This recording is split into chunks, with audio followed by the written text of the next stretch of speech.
Hi and welcome to another episode of the Kung Fu Waffle. I haven't done this one for quite a while and this is a result of a conversation that was happening in my classes.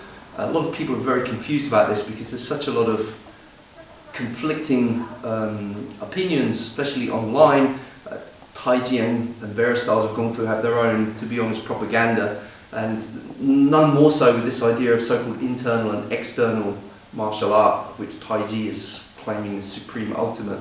So in my classes I have two systems that I teach, a Tai Chi curriculum and the Hap Ga, which is the White Crane Kung Fu curriculum. And they look very different especially at the fundamental stages. They come from a different angle, but as you progress through the curriculum they become more and more similar. Now I think that's true of all martial arts actually at the highest level. I've heard Brazilian Jiu-Jitsu people talking in terms that were very similar to Tai Chi in terms of sensitivity and softness and listening and so on. And I've also had the privilege of practicing with really good wrestlers that have a very similar kind of rooted feeling. And so I really think these are more difference in levels of practitioner rather than style per se. Having said that, there's some very important principles. This is the topic of today's video. My Sifu had a very profound saying. It was just 6 characters.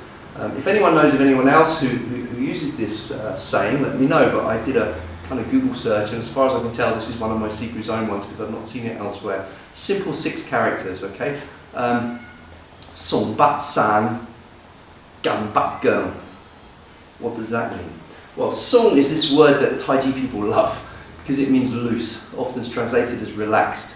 So people that do Tai Chi love the idea that it's more relaxed, more soft, more loose. And this is half of it. Tai Chi means yin and yang, so it must embrace the 2 extremes, the loose, and what's the opposite of loose? Tight. Okay, so loose and tight, you must have both for it to be Tai Chi. If it's loose and disconnected, it's no use. If it's tight and it's rigid and it's stiff, it's no use. So what do we mean then by Song Bat San? I'm going to give the analogy of a whip. When you use a whip, the force is transmitted in a kinetic chain from your hand to the tip of the whip. So in order for that force to transmit, all of the pieces of the whip have to be sung, have to be relaxed, capable of independent movement. However, there has to be a flow of energy, a transfer of kinetic energy down the whip. So if any of the pieces are disconnected, it can be sung, yes, but if it's disconnected, the force cannot transmit. So imagine you have a whip and the middle is broken and the force gets to here and it doesn't go beyond. So therefore, loose but not disconnected. That's the first half of the saying.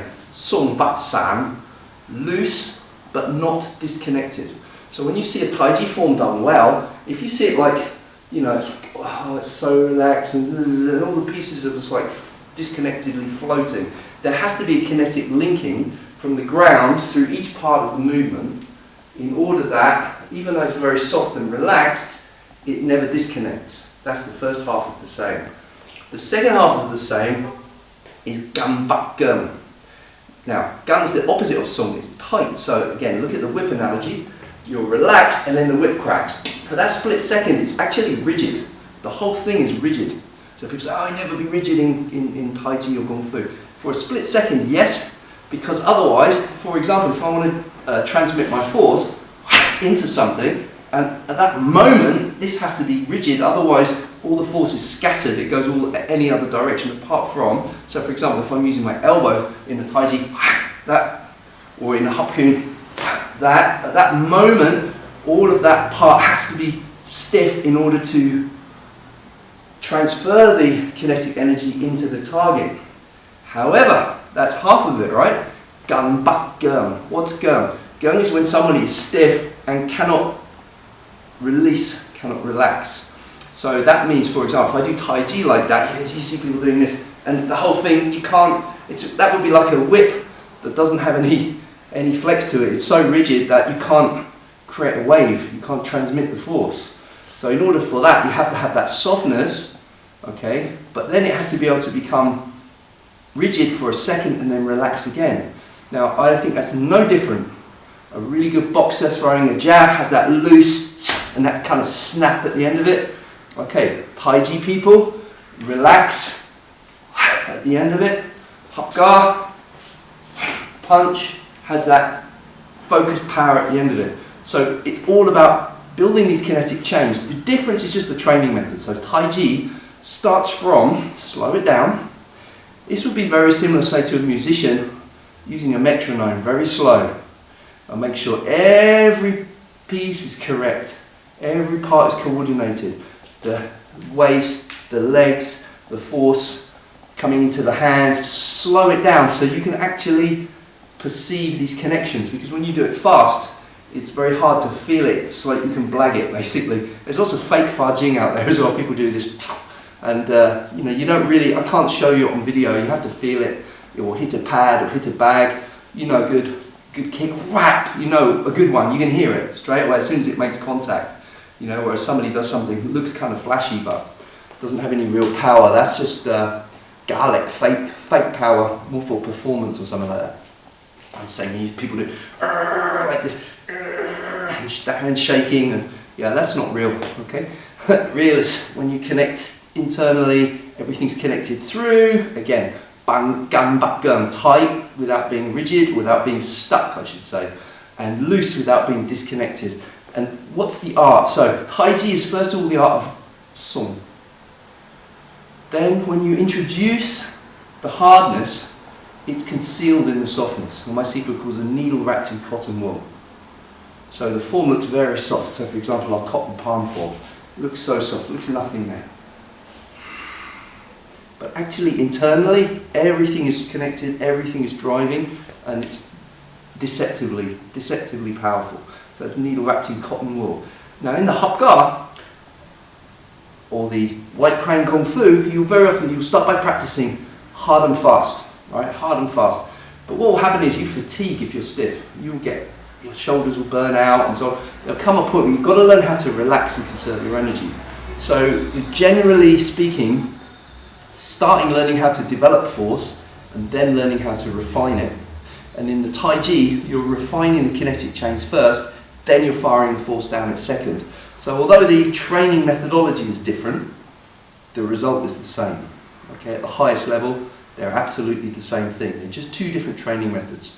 So they have different advantages. The advantage of Tai Chi is I can teach a group of elderly or people who've got joint problems or pain, and you can't be like throwing powerful movements. You slow it down, relax. They can get massive benefit from that. Learning to release tension, open the channels, flow the energy. Good for health, good for the mind-body connection, releasing stress. Fantastic. Yeah, a Hapga people, you can get a bunch of people on hip pads, bam, bam, bam, generating force, getting super fit, getting confident, learning how to use their body. Awesome, you know. But for the Yin and Yang, for the whole thing, they both come around. It's not a matter of having to switch styles or change. It doesn't mean that. If you understand one system completely, you understand both completely. But it's simply a matter of thinking of it like a circle, like the yin-yang symbol. You can start this end and go all the way around. You can start this end and go all the way around. And the highest level of the art is that interchange, that ability to switch from hard to soft, from loose to tight, how to use the breath, how to use the mind. And yeah, of course it's one thing doing it solo, it's another thing doing it in actual application. But that's a topic for another video. So today, sharing these 6 precious characters with you. I mean, think about this. Just go through your own martial art. I don't care if it's boxing, Muay Thai, MMA, Tai Chi, Hapga, Honga, and it should have this characteristic of being loose, will never disconnect. Tight, never gets stuck. So those are the sort of 6 characters, okay? Song Bat San, Gum Bat Gun. I hope you find that useful. Let me know in the comments what you think. I will do more of these waffles if I get the feedback, or if perhaps there's something else you want me to talk about and help with. But this is, I think, very useful for me. I found this very useful to help my understanding. So when you see someone that claims, oh, this so-called style is internal, that so-called style is external, it's more about the level of the practitioner, yeah? Do they understand how to use their body, how to use their mind, how to connect the energy? And I'm talking about, kinetic chains. I'm not talking about something mystical, although the conscious guiding it and the use of the psychology by using so many of the mental images in Chinese martial art, it's become quite fashionable to kind of poo-poo this stuff.